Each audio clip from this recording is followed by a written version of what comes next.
Okay, this evening's talk, in a few moments when everyone's coming who's coming in, those people are going out is going out. Another request which somebody gave me last week, it was free will. We'll talk about free will tonight. So see what's going to happen when everybody is free to go out and the wills to come in. Coming up next time, actually, somebody just asked me that, I suppose a couple of weeks, another week. Yeah, next week is Sister Wyama's talk. The week afterwards, I'll be giving another talk, and that's supposed to be on reincarnation.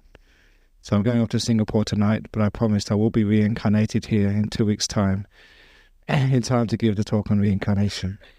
But this evening's on free will. And what does that really mean, free will? Sometimes it's interesting, the idea of freedom is something which people just do not understand. And the word free, it's like the word for free speech. I wrote a little story some time ago, that even like free speech, I don't believe in free speech. Do you believe in free speech? I don't. I think that they should charge for it. Because if they charged and put a tax on free speech, it'd be great, then people wouldn't be able to talk so much. Imagine what it'd be like in the supermarkets. People would not spend so much time on the checking counter, because every time they spoke, you'd be charged. And all of your teenage children, they wouldn't be able to spend so much time on the phone, because they'd be charged for it. Imagine if that was taxed, then all the people who talk so much, they'd be the ones who actually paid for the roads. And the people who talk the most, the politicians, they'd be the ones who actually pay for the things which they spend the money on. So I think it'd be a very good idea not to have free speech, because then silence really would be golden again. We could have silence in the world. So I really don't like the idea of free speech. People talk too much. And we think too much as well. So should we have free thought? Should you really be a free thinker? Or should we charge for it? It'd be a wonderful way of actually raising funds for our Buddhist society. Every time you thought something, we could charge you for it. A little meter would go off in your brain. Tick, tick, tick, tick, tick. That's $10 for the Buddhist Society of West Australia. But what about free will? Why should will be free either? Because it's will which starts the thoughts. What do you actually mean by free? In this evening's talk, what I'm going to say, I think, if it happens, is that freedom and will are two opposite things. That when you will, you have no freedom. And when will stops, there you have freedom. So in the words of English language, free will is an oxymoron. What the two words are contradictory to each other. I'll explain what that means in a few moments. I always like to sort of stir people up when I give talks, to give actually some ideas which you haven't heard before. Because we say free will, and straight away we think what that really means is that every human being is allowed to think, to will whatever they want. And it's one of those ideals which we take for granted in this Western world of being good. But is it good? And is it real anyway? I've given stories before, talks before, about the nature of will and just how it isn't free at all. But to be able to understand what the will is, what is this choosing, doing, thinking, willing person, or being, or thing itself? Let's even take it away from a person. Will in itself, what is it? And there's a general principle which I learnt in science as a scientist at Cambridge. You can't really get to know something when you're right in the middle of it. The old simile of a tadpole born in the water, raised in the water, spent all its life in the water. How can it know what water is? There's no way in the world can you know what water is when water is all around you. But one day that tadpole grows into a frog and leaves that lake or that pond, that body of water. And once it gets outside, when water's not there anymore, only then can it truly understand what water is. How can we understand what will is? When will is all around us, when we've been willing since the time we were born. Some people are willing, some people aren't willing, but that's not what I really meant. What I'm talking about is, you've been having will all the time. Have you ever known a time of conscious experience when that hasn't been there? To be able to understand what will is, you have to get to those stages where will stops. And I was mentioning that part to you during the meditation. You're letting go of the control freak, I was calling it. That's the will. Letting go of the doer, allowing things to be, not managing things, not making things happen, leaving them alone, stopping, willing, not doing anything. Can you manage that? Can you manage just to let things go, allow things to stop? Sometimes people ask me, what's the quickest way to meditation? Just don't do anything. How many people can do that? I find it so difficult to do. Just sit there, don't do anything. No one is going to judge you. You don't have to sort of win brownie points by meditating. You're not going to be sort of given a prize for the best meditator. Just sit down and do nothing. That's so hard for a person to do. Why? It's because they're under the tyranny of their will. The will not allow you to rest. The will is always pushing and pulling you, making you think, making you change, never allowing you a moment's rest. But through this type of meditation, sometimes you can press the right buttons. You can let go until the will completely disappears. And those are the occasions in the very deep meditations when there is no will at all. There is no choosing. There is no doing. Only from that point, when you're a little tadpole, you've grown into a frog, you've got outside of the lake, then you can really understand what will is. For those of you who know this part of meditation, the will stops in what we call the second jhana. That's when you're so still, you can't move. That's where when people tap you on the shoulder, you can't feel them. That's why you sit in meditation sometimes for hours. You can't come out because there's no will left to take you out of that meditation experience.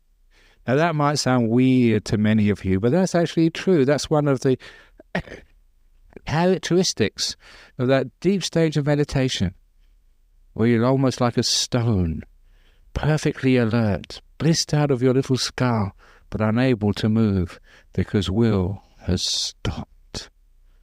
When you come out from that stage, then of course you are like the tadpole who's been out of the lake, gone back into the lake. He has a good idea what will truly is. So that's the first point. The only way you can know what will, choosing, doing, controlling really is when you let go of control, doing, will so much that you can't move. You're absolutely still. Because isn't it what will which makes us tremble? Isn't it will which makes us stop being at peace? Isn't will which makes us run backwards and forwards, trying to gather this, do that, get rid of something else, change that, sort this out, fix that? Isn't that what will does? Isn't will the great tyrant, like this torture guard, always makes you do this and do that? Now you're starting to see that will is quite opposite from freedom. Free will is an oxymoron. Two words coming together, which mean the opposite. Strange, because we just assume it's our nature to will. And by willing, we can get our happiness in the world, we can control our world. How many of you have been trying to control your world since you were born? You can't even control your husband. How do you reckon you can control the world? You can't even control your kids, and how many headaches does that give you? You can't even control yourself. Can you? And sometimes we have all this will, and will promises us that if we only will wisely enough, skillfully enough, strongly enough, then you can get whatever you want in the world. Some people pay thousands of dollars going to these seminars by important people who have good hairdos and fine suits. That's why I will never go to such places. Because I've got just a horrible hairdo and I don't not wear suits. But if you have a sharp suit and a good hairdo, you can go to these places and charge thousands of dollars. And all they do is say, if you really want it, you can get it. You've got to will, you've got to imagine your goals. You've got to visualize your dreams. You can do it. You can make it. You can make it happen. Go for it. And the only people who get anything out of that are the organizers. I went with somebody, I was in Sydney, they'd just been to one of these big seminars. And I said, how was it? And they said, oh, it's fabulous. So really, and I had to say it was fabulous when I heard out they paid $7,000 for it, for a weekend. $7,000, my goodness. So I'm in the wrong business. I should really... I could make a fortune. But anyway, no, you wouldn't do that because that's really sort of unsavoury. And it is unsavoury making lots of money. What do you want lots of money for? What would you do with all that money anyway? What do you want money for? People want money because they think once you've got money, then you are free for your will to achieve whatever you want. The only reason your will hasn't managed to get you happiness yet because you haven't had the means yet. It's all just complicates up this will business. If I will long enough, hard enough, get the means, then I can get whatever I want. Will is what promises you happiness, control, safety, security. But does it ever give you those things? If you're very wealthy, are you really happy? And if you have a big house, is it big enough? I know lots of people who have big houses who even at this moment have got their extensions in the council waiting for approval. How many people, how big a house do you want? You can only be in one room at a time. So why not have nice houses where you have your sort of dining room, living room, sort of family room, all in one room? It would be much better. Isn't it the case that, in years gone by, we all lived in a very small houses, and the families were so big that we learned how to get on together, that we had our friendship of families all together. Now we have these big houses. We have these big houses, everyone's got their own room and TV. Everyone's got their own ensuite. And your family, they're just like lodgers in a hotel, you never see them. Have we lost something there by going too far? What do you want wealth for? Poverty can sometimes be a great blessing. You have to live together. You have to work together. You have to get on. I think it'd be wonderful if we have sort of people living together more in small houses. Make it small houses. So that way that people have to learn how to communicate with each other, how to work together, how to have harmony, how to forgive. So maybe that's one of the reasons why there's so many divorces going on, because as kids these days, they don't learn how to get on with their sisters and brothers. We've all got our own room. We can just do whatever we want. We never learn how to cooperate. Anyway, that's aside. I know it's nothing to do with free will, but nevertheless, I just added that in. But when we have this will, we think that we're going to get somewhere by willing hard enough. How many of you, when something goes wrong, you think, I didn't will hard enough, I didn't will properly enough. And you so try again, next time trying harder, which means willing harder. It never gets you anywhere, it just gets you headaches all the time. Can you control the world? And obviously, you may try to control the world, but you just say how little you can control. And it's all because we will these things to be somehow different. There comes a time when we actually go in an opposite direction. Instead of willing, we have no willing. We just stop this whole process of controlling and trying to change things. It's amazing what happens when you start trying to control people. Look at my monastery down in Serpentine. I think the monks will tell you, I'm not a control freak. I don't keep telling them what to do. I just encourage them. And it's amazing just how much more you can get harmony, get progress, get success when you don't try and control people so much. You know what it's like at work, some of you? You get this boss who always just makes you work hard, is always shouting at you, never praising, never encouraging you. This willing person who's got this great goal, you have to reach this, because they've gone to these $7,000 weekend seminars. They should come here instead. They save money and get much better advice. But when they hear these things, what's it like living with a person like that?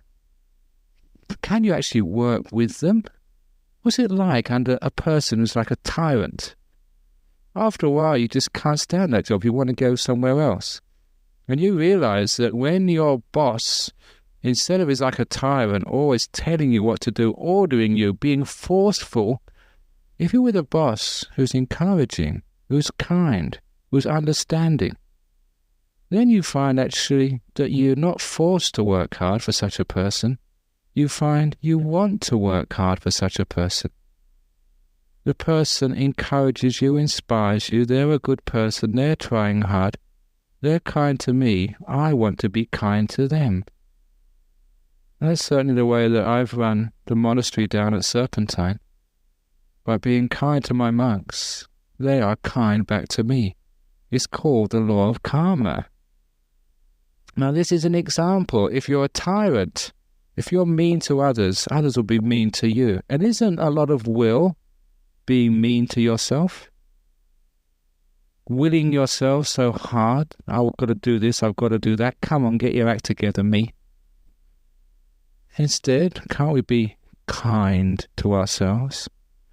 This is what I call that tyrant inside each one of us, that very, very hard will, which pushes us.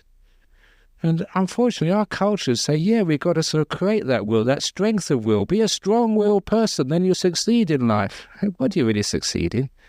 Are you really happy when you have a strong will? Or is it you're just carrying a tyrant around in your brain all the time? Always never giving you a moment's peace.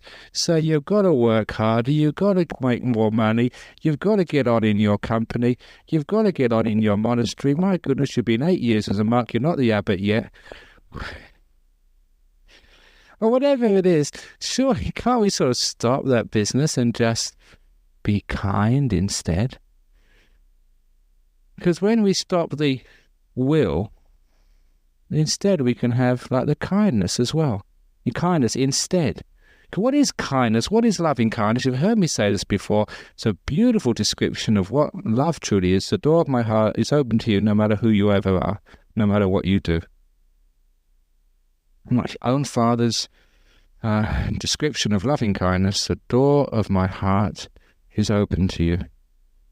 No matter who you are, no matter what you've ever done, come in. Now, is there any will involved in that? Or is it an ending of will? A freedom of will? Freedom rather from will? I know certainly my father was not a willful person. He was the one who taught me that. And he was quite happy no matter what I did in life. In fact, when, I remember this story, I remember when I was starting to do well at school. And he went to one of these parent-teachers nights. And I think that was the first time that the teacher said to him what I was doing and said, you probably go to university. And my father got very upset. And apparently I heard the next day from my fellow classmates that he almost had a fight with my teacher. My father didn't want me to go to university. Simply because that he thought that would take me away from him. He was a simple working class man. And he thought, if his son goes to university, he will lose me as a friend. Of course, it was just a misunderstanding of what happens when you go to university. But for him, for a working class person, it was as if I was going to another echelon which he could never reach. He soon changed his mind and was very happy. But it was interesting, just sort of the way these things actually work. He wasn't a willful person. He would allow me to do things. He would give me that freedom. He was not a tyrant. Because he wasn't a tyrant, because he sort of cared for me so much, my response was I really wanted to do the very best for such a man. You always reach up to live up to such acceptance, such trust, such love.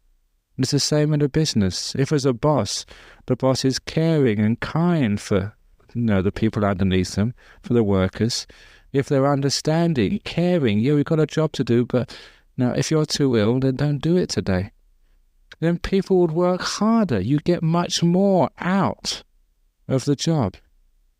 Actually, I should have brought this along today if I knew what I was going to say, but I never really understand what I'm going to say before I say it. But on my wall by my desk, there was a little article which came from a business journal of United Kingdom, where a particular business had won a prize for productivity because it had banned overtime. He said, "Do workers, you have to go home to your families at a certain time. And you can't sort of keep on doing this overtime, so you neglect your private life, you neglect your health, you neglect your recreation." And so this company, they insisted everybody go home on time, no overtime. And they did so many other little things actually to care for the company that the staff turnover went so far down that people stayed in their jobs for year after year after year. So all this retraining of staff, they didn't have to spend any money on that. The staff really cared for a company which cared for them.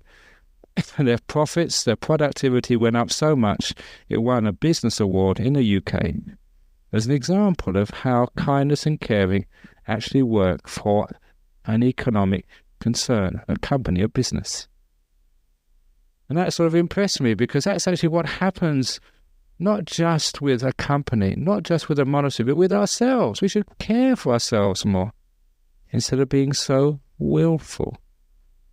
By willful, we say, "Look, I shouldn't have done this." That's being willing. Willing to be better, willing to do this. Sort of the tyrant inside of you, which is always telling you what to do. Can't we have just even a moment's peace from that tyrant? Otherwise, it will be moving you, willing you to do this and that from the time you were born to the time you would die. Come on, me, do well, you've got to pass your exams when you're young. Come on, do well, get a nice partner, get a pretty one, get a nice sort of rich husband. Come on, do well at school, your job. Come on, sort of do well in your career. Come on, try harder to get a good house. Come on, try harder to be successful. Come on, try harder to meditate when you come to a temple. Come on, try harder to go to heaven after you die.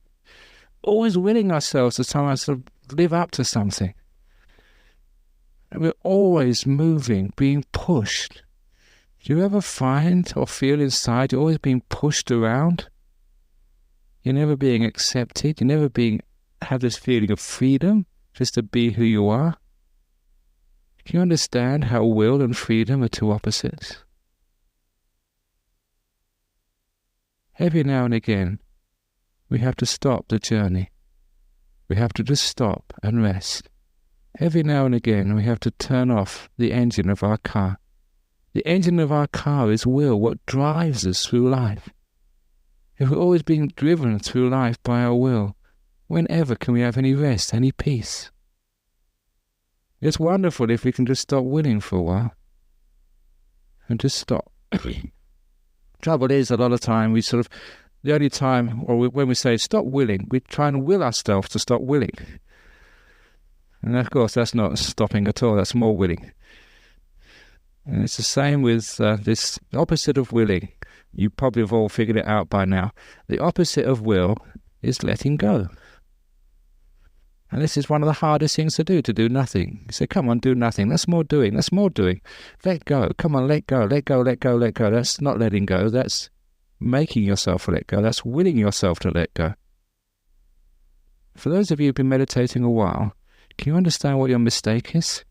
You're letting go of the wrong thing. You should be letting go of the will. Allowing will to stop.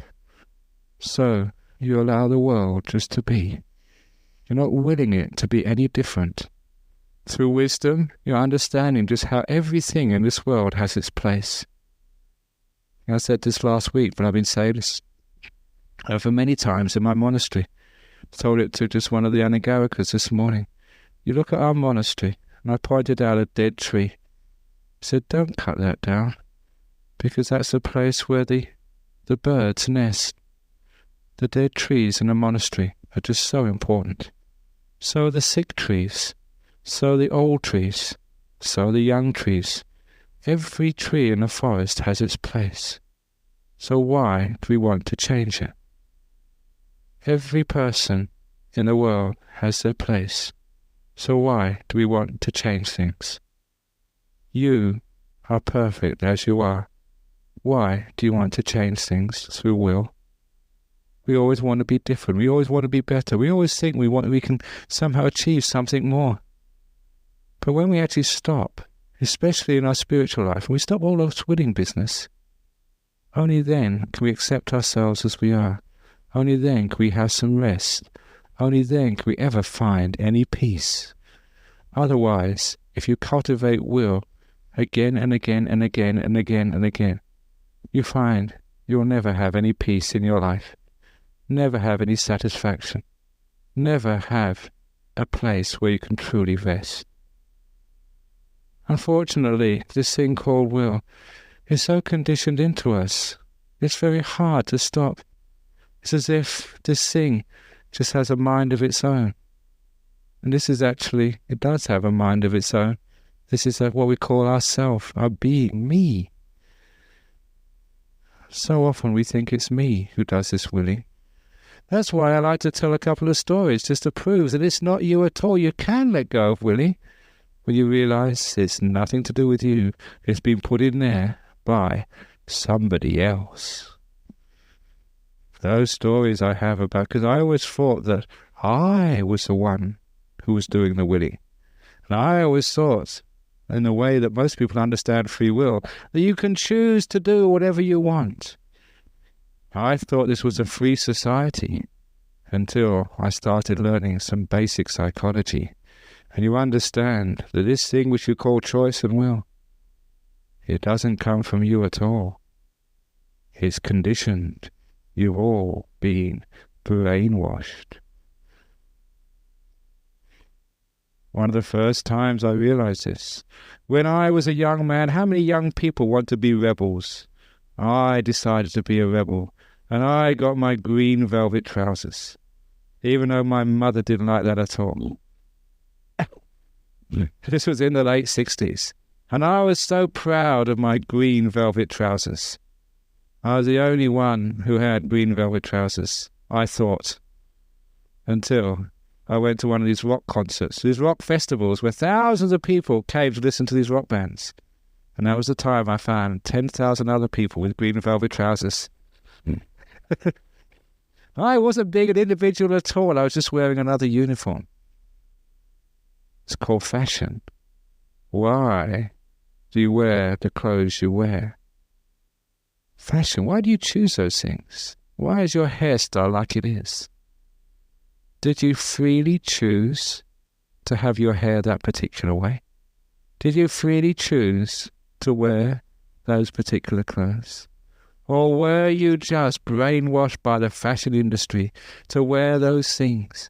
Look at what people have, these designer clothes. You know, it's Gucci sort of robes or Versace gowns. I sometimes see them in the newspapers. I mean, some of those fashion shows, they look really weird, as if like crazy people's clothes. But people actually buy thousands. They pay immense amount of money for those things. What do you do that for? It's only because you're brainwashed. No one in their sane mind would actually buy those sorts of things. Because they're not in their sane mind. They've been completely controlled by the fashion industry, just as you have. Why is it when you go to a supermarket you buy that particular brand of muesli? Because you've seen it being advertised. The second thing which I remember, just the way I'd been brainwashed, you've heard this story before, but it's a very funny story. I saw this advertisement. I remember this very clearly when I was a young man, of St. Bruno tobacco. And in this particular advertisement on the TV, this ordinary looking man, wasn't particularly beautiful, not particularly strong or big or handsome, this ordinary man started smoking some St. Bruno tobacco in his pipe. And as he lit the pipe, as the aroma sort of started spreading, this amazingly beautiful girl working in a bank just smelled it, was completely obsessed, jumped over the counter and started following him. And then another person from the newsagent, this beautiful young girl, also completely obsessed, jumped over her counter and followed him. In about a few seconds, only a few seconds in advertisement, this ordinary man was being followed by these amazingly beautiful girls, because St. Bruno tobacco was like that. So once you smoke it, you become incredibly attractive. That was what the advert said. It's actually stupid, isn't it? I mean, who could believe that? I did. I got some Bruno tobacco. Unfortunately, it didn't work for me. I wasn't followed by beautiful women who jumped over counters, stopped whatever they were doing because I was... But it's just, you do that, don't you? We actually buy these products simply because of what's been shown on the TV, and we really think we're in control. We really think that our will, the reason why we chose that, was out of our own free choice. And that starts to make us makes it very spooky. What you choose to do, how much actually comes from you, and how much is being brainwashed into you. I've been told that many of the monks of my monastery start talking like me. That's what happened, because you brainwash all the monks. I don't know if I'd done. When I was last in Singapore, I'm just going back there again. We're having a conference over there in a week or two. And just to liven things up there, there's this fellow at Singapore who's, he's a stand-up comedian, and he's also a ventriloquist, he's a juggler. And he was going to do like a bit of entertainment this Buddhist conference. I said, oh, ventriloquist. Why didn't he get like a little dummy just like me and call it sort of, Little Brahm or something? And he said, yeah, that's a good idea. He might do it. It'd be very interesting to get a ventriloquist dummy just like me. But really, we've got about, how many monks we've got in our monastery? 20 monks. Just like the same. Because a lot of times, isn't it the case we sort of imitate each other? Why do we imitate each other? It's because of actually our will. Where does it actually come from? We think we're in control. A lot of times, we are not. Our will is conditioned into us by our society, by our parents, by our religion. That's why you can't really blame anybody. They choose to do that because that's all they've heard. A lot of our will is completely conditioned. Another story about will, which again really shook me, was when as a college student, I went to this demonstration by a hypnotist who would get this whole the whole group of students. I was one of them. I tried to see if I was a hypnotic subject. He said no, I wasn't.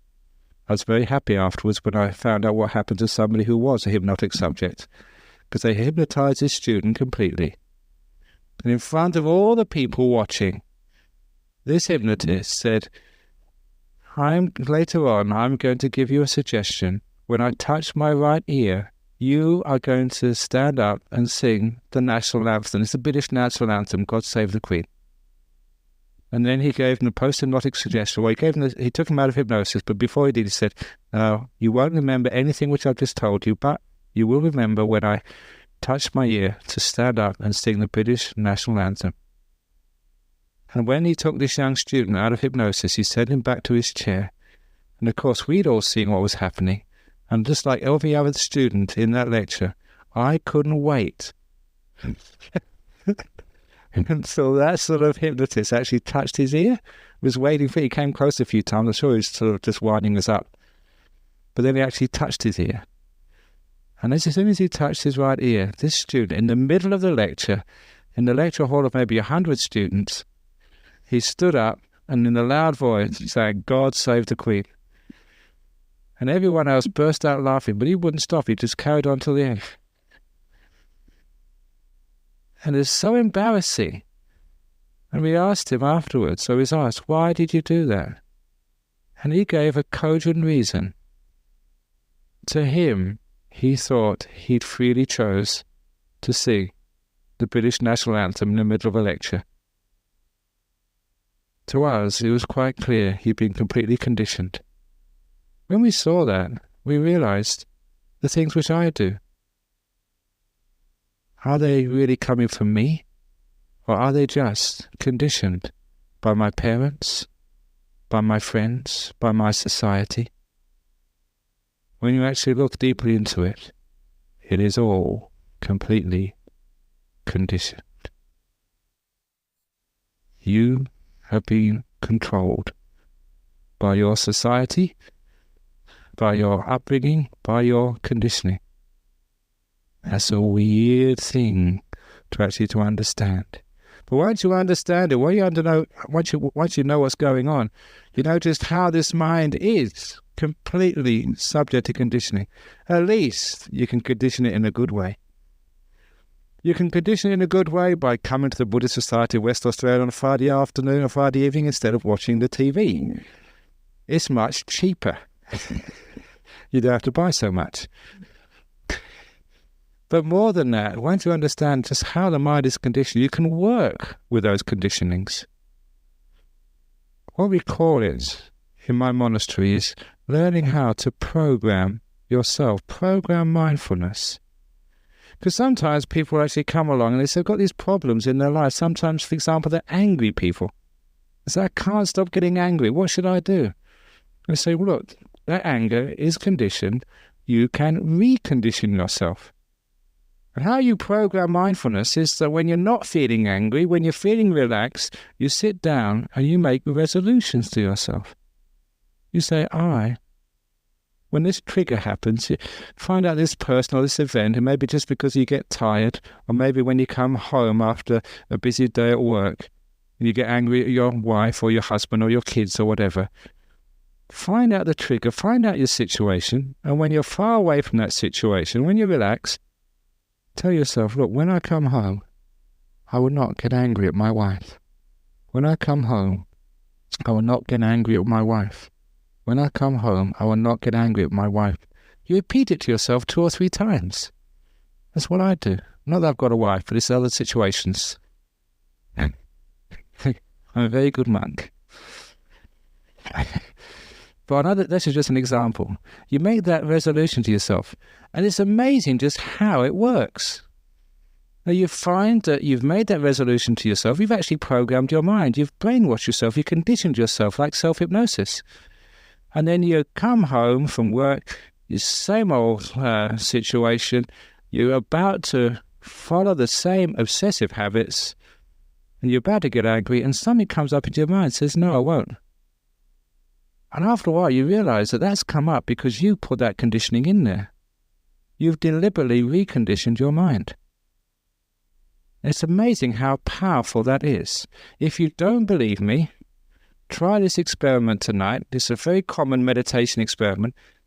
When you go to sleep tonight, whatever time you want to get up in the morning, say it's at 8 o'clock, put your alarm clock to 8:05, just in case, so you don't have to worry about anything. 8:05. If this doesn't work, great, you get an extra 5 minutes sleep. Put your alarm clock at 8:05, and then before you go to sleep, when you're just laying down in your bed, before you close your eyes, say, I will wake up at 8 o'clock sharp. I will wake up at 8 o'clock sharp. I will wake up at 8 o'clock sharp. Say that to yourself 3 times as carefully as you can, so you're really listening to yourself. It's amazing, just you will wake up at 8 o'clock within 1 or 2 minutes either side, without any alarm. You've conditioned your mind to wake up at a certain time. The first time I did that was my first meditation retreat when I was an 18, 19-year-old student. I couldn't believe just how well it worked. Now I understand why it works. You're actually programming your mind. At that particular time, this is what you're going to do. And that's a great way for overcoming obsessions. If anyone has like an obsession with alcohol, they're an alcoholic. They can actually do that. When they're away from the beer, you tell yourself, I will not, no, when I see that bottle of alcohol, in those dangerous situations, you program yourself, when I see that bottle of alcohol, I will not take it up. I will not pick it up. I will not pick it up. You program that into your mind. You can recondition yourself to change. Maybe it takes a bit of a while before you can recondition yourself. It's like a person training in sport. You know, the people who are training in sport, you watch them in their training, like on tennis. They keep on just doing the same action over and over and over and over again until they condition themselves. That's how they react when a ball is like that, because in the actual game things go so fast you haven't got time to think. In real life, because it flows so fast, we just act out of our conditioning, how we've been trained. how we've been brainwashed. And this is the way we recondition ourselves. When we understand where all this comes from, it's amazing what we can do. Even in our meditation, sometimes at the goal of a teacher, I teach these things again and again and again and again. And I'm brainwashing you. I admit that. You get brainwashed every Friday you come here. And what happens is you go home, you're about to get angry, something comes up, what Ajahn Brahm said, or what Sister Ajahn Wayama said, and it stops you. And it changes you for the better. So this is actually how this all works. This is actually how you can actually, because you know what will is, you know where it comes from, you can actually work with your will. You can actually change it. So obsessive or negative choices, sort of destructive will, can be altered. You just tell yourself what to do. And you know why you tell yourself what to do? Because I told you what to do. I brainwashed you to change from taking alcohol. Brainwashed you to change to getting angry. Brainwashed to tell you to being more kind. Even brainwashed you to be more generous. There's an old story. I can't resist telling. This is a brainwashing story, hypnosis story. I tried to tell this at our last Katina ceremony, but Ajahn Yana was there and he stopped me. But I'm going to go for it this time. That's right. For those of you who remember that, who didn't know the punchline, there was this poor priest. And this poor priest is only a young fellow, and he didn't give very good sermons, so he didn't get much on his collection plate. And so because of that, he sort of was finding it very, very hard to make ends meet. So he went to see his superior, his bishop, and the bishop said, look, the same thing happened to me when I started out, being a priest. Very hard to actually get people inspired, hardly got anything. So what I did, I tried hypnosis. He said, one Sunday afternoon, he said, I turned up the temperature in the room. I gave a very boring sermon in a monotone. When people were about to fall asleep, I got out my watch. Did it backwards and forwards. And when everyone was hypnotized, I gave them the suggestion, only $10 notes, no fives, no coins. 20s will do, 50s all right as well. For no coins, no $5 notes. He said it worked a treat. And so the priest said, I can't do that. He said, no, of course you can, it's for God. It's like here, it's for the Buddha, it's for good karma. So you all need to make good karma, so it's okay to brainwash you. So he tried it out. The next Sunday, he noticed how the temperature's up in this room this evening? he turned the temperature up. He gave a very boring sermon, no jokes like I give. See, I'm a good monk, I don't brainwash you. He gave a very boring sermon, and it was in a monotone. When everyone was about to fall asleep, he got his watch out. Backwards and forwards, until they were all hypnotized. Then he said, $10, $20, $50, $100, no fives, no coins on the collection plate. And it worked a treat. When the collection plate went out, it was full of, $10, $20, $50 notes. This is really good. So he decided he wouldn't do it next week, otherwise they'd soon suss him out, because people are smart. So he waited for a few weeks until he needed some more money. And then again, turned the temperature up on a Sunday afternoon before they went to church. Gave a very boring sermon in a monotone. And then, when they're about to fall asleep, he got his watch out again. And he was just about to say, only $10, when he dropped his watch. And he just said, shit. And you know what happened next? This is what we mean about conditioning. It all brainwashes what happened. That's why we've never tried that trick here.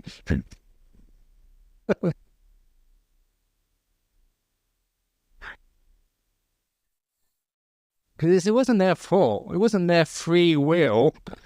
They were forced to do that because... Now do you understand what free will truly is? It's just so often that we're sort of controlled. And sometimes this happens in a partnership, just how we just try to control each other. So that we make our husband to follow our will, or we make our wife follow our will. Is that really a good relationship? Those of you who've been in such relationships, are they pleasant? Wouldn't it be more lovely to have even a relationship of real freedom? Freedom from control? This is actually why that I've made a long, big point over the last few years. We're talking about freedom and desires, and to see how the two are completely opposite. We talk now about the two types of freedom in the world. The freedom of desires is what people understand as free will. So that you can do whatever you want, whenever you want it, however you like it. And you notice this is how our society has been growing over the last few centuries.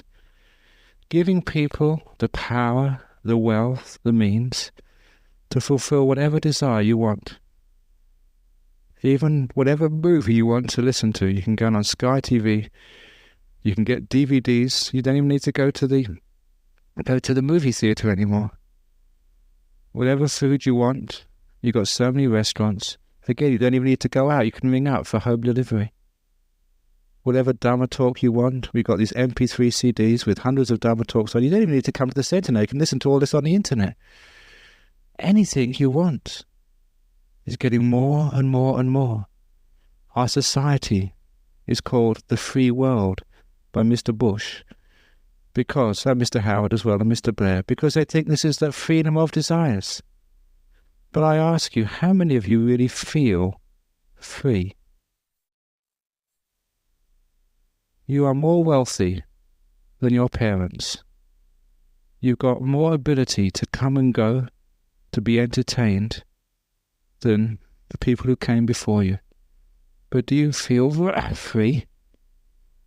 It's a strange thing that if you ask a person in our modern world, they don't feel free at all. And you come to our monastery, Bodhinyana Monastery. You can't do this, you can't do that, you can't do anything else. This is a can't do monastery. It's all banned. You can't watch the TV, you can't watch movies, you can't listen to the radio, you can't sing songs, you can't play soccer. So many things. You can't even eat in the afternoon. You can't choose what you want to eat either. So many things you can't do. And many people think, that must be terrible living in a monastery. All those rules. You must feel so confined, like you're being in a prison. What do you guys do that for? I've never felt so free in my life since becoming a monk. All these rules which I have to keep are so freeing. And this is why we got lots of people coming to our monastery. The ABC came there the last, it was last night, on Thursday night, doing a program for Negus. I think, was it Today Tonight or something, or Negus Tonight, on July the 13th, following a young man coming into our monastery. Asking, actually they were quite surprised again. They thought, your monastery is amazing. People are laughing, they're telling jokes. They thought it was supposed to be a serious place. You know me by now. Our monastery is not a serious place, it's a free place. We become monks for fun. We do. In fact, I'm a good time monk, I keep telling people. If you want a good time, what should you do? Be good. As most say, if you want a good time, then be good. But sometimes people think that's really crazy. The only way you can have fun is to be naughty. Isn't that the case? People think naughty people have the most fun. They don't. You keep all these rules, you're confined, people think. That's what it looks like on the outside. But from the inside, you feel so free. It took me a while to understand this, and so I coined this term, the two types of freedom. The first is the freedom of desires, when you can do whatever you want, there are no rules. It's called the freedom of desires. The second type of freedom, what we monks get into, is called the freedom from desires. There's no desires left. There's no will to keep pushing you and pulling you the desire to be rich, the desire to be well-liked, the desire to be successful, even the desire to be healthy. Oh, if you're healthy, that's fine. If you're sick, that's part of life. Nothing wrong with that. Free from desires. Imagine that type of freedom, where you want for nothing, where you're completely content. Whatever comes, fine. If it doesn't come, fine. You're free from desires, where will has stopped. You're enjoying your life rather than always trying to control it. You're neither trying to control yourself, nor are you trying to control anybody else. Can you understand what that freedom is? Sometimes I'm going to the airport tonight to catch a plane. Sometimes I've seen the plane has been delayed. People get so upset and angry. What are you getting angry for? Does that make the plane go on time? You're just making yourself suffer. People complain when things go wrong because they're control freaks. They want to control the world. They don't want planes to not go on time. They don't want the traffic to sort of be so terrible. They don't want their children to not always become top of the class. We're so great control freaks. We want to control the world. At least you want to control your children. You want to control your partner. You want to control yourself. You want to control your body. I want to live a long time. I don't want to be sick. How many of you can do that? In the end, there's only one freedom. The freedom from desires. When you can love a partner and say, the door of my heart's open to you no matter what you do or where you go. My love gives you freedom. I don't control you anymore. When you tell your kids, no matter what you do in your life, the door of my house will always be open to you. Or my father said to me, it's complete freeing me. I didn't have to work hard to have his love. His love was a given. It will always be there, no matter what I did. He gave me freedom. I respected that so much that I worked so hard to try and live up to him. This is what happens if you give your partner that type of freedom. This is what happens to you if you give yourself that degree of freedom. The door of my heart's open to me, no matter who I am, no matter what I ever do, no matter what I've done in life. Freedom from control. Like I said in that forest, every tree is so important. Every experience in your life was absolutely necessary for you. Always wonderful things. Hard at the time, disgusting, but so useful. You wouldn't be who you are without those. When you understand that, you understand how you can love yourself. If you don't control anything, if you're going to give up control of something, or one thing in the world, give up control of yourself. Allow yourself to be. Let go. Be at peace. Have a bit of kindness to yourself. And then you have freed yourself from will. Freed yourself from the tyrant. Freed yourself from craving. Freed yourself enough to be completely liberated, to be enlightened, and join the ranks of the enlightened ones. The Buddha said it was craving which leads to suffering. You understand the connection between craving and will? Always moving, always going, seeking out for something, grasping onto something, moving over here, chasing over there. When will there be an end to your journey? Will you ever have enough to stop? Only when you give up craving. You allow that craving-driven will to cease. So you allow yourself to be. You allow the world to be. You allow life to be. As it is, with its sickness, with its death, with its heat, with its cold. Only then can you find real peace. This is the end of will. The Buddha said, from delusion comes will, sankhara, karma formations. From that comes the rebirth consciousness. It's called dependent origination, the first three factors. Through wisdom, when we see things as they truly are, there, the karma formations will stops. Through its stopping, there is no more rebirth. Samsara has been ended. I added that in there just to make this talk a little bit classy. That's dependent origination, first three factors. So there we go. That's the talk this evening on free will. I hope you've all been conditioned and brainwashed well enough by this evening's talk. And I forgot to get my clock out to get the donations, but never mind. I'm sure that our President Sol will be able to fix that one up. So thanks again for coming. So are there any questions about this evening's talk about free will, or rather the freedom from will? Yes, I got a question. Yeah, good.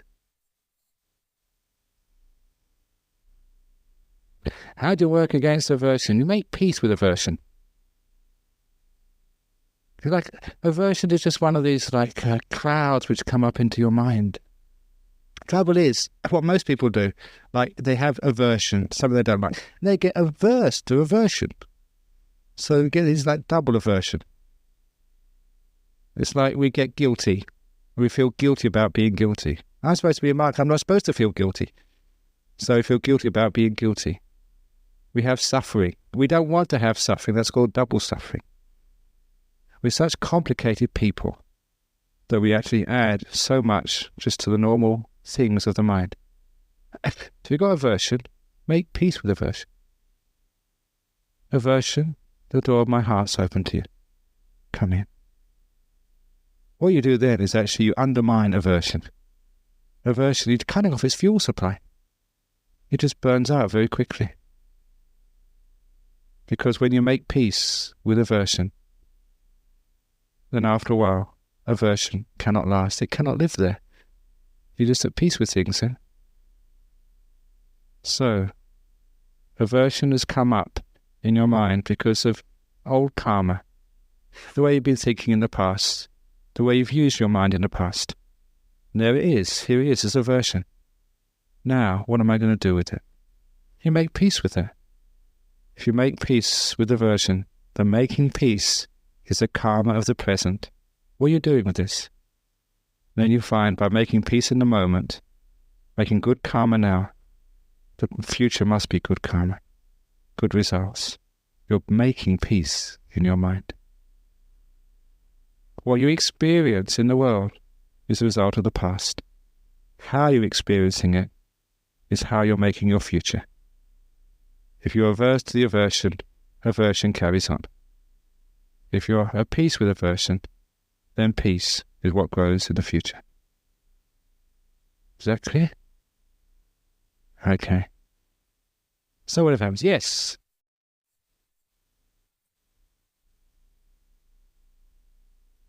Yeah, that's called jhanas. These are deep meditation states. This is how you can experience these things. These are not just talk. When you really let go, when you stop all this winning business. You know that great story about that little novice? I love telling this story. Little novice in Ajahn Chah's monastery many, many years ago. Ajahn Chah was giving this long sermon, many, many hours. This little novice kept on thinking, when is Ajahn Chah going to stop? When is Ajahn Chah going to stop? When is Ajahn Chah going to stop? It went on for about 2 or 3 hours like that. Until eventually the novice thought, when am I going to stop? And the novice stopped. And he only came out of his meditation many hours later. Ajahn Chah and all the monks had left the hall a long time ago. For the first time in his life, he got into the deep meditations where everything stopped. It was actually a deep jhana experience. And even a little novice could do that. He just stopped all this winning business. He let go. Let it be. Loving kindness, the door of my heart's open to this. You're not doing anything. You're accepting, you're being. And there, the conditioning starts to end.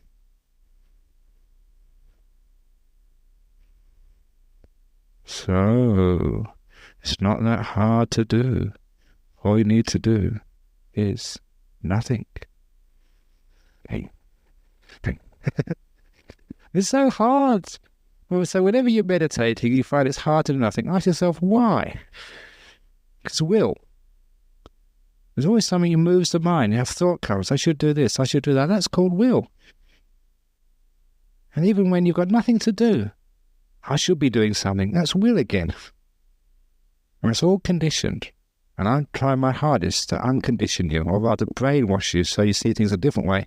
So you can really let go, and you can at least be free. So there's not this person inside you always pushing you and pulling you. Ajahn Brahm, you should give a better talk. Ajahn Brahm, you should stop now. It's 4 minutes past 9. Ajahn Brahm, you should do this. I don't care. I'll just be free. Okay, I should really stop now. Okay. Sorry, it's a bit late. But I'll come and yes, have another one from Lawrence. Come on, you always ask good questions. Yeah, being content. Exactly. Being content is how you do nothing.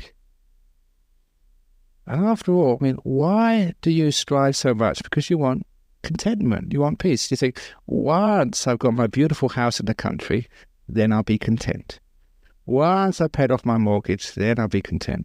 Once my children have passed their exams, then I'll be content. This is what desire does. It always puts off contentment. Haven't you got enough already? Hands up, those people have got enough. Come on, monks, put your hands up.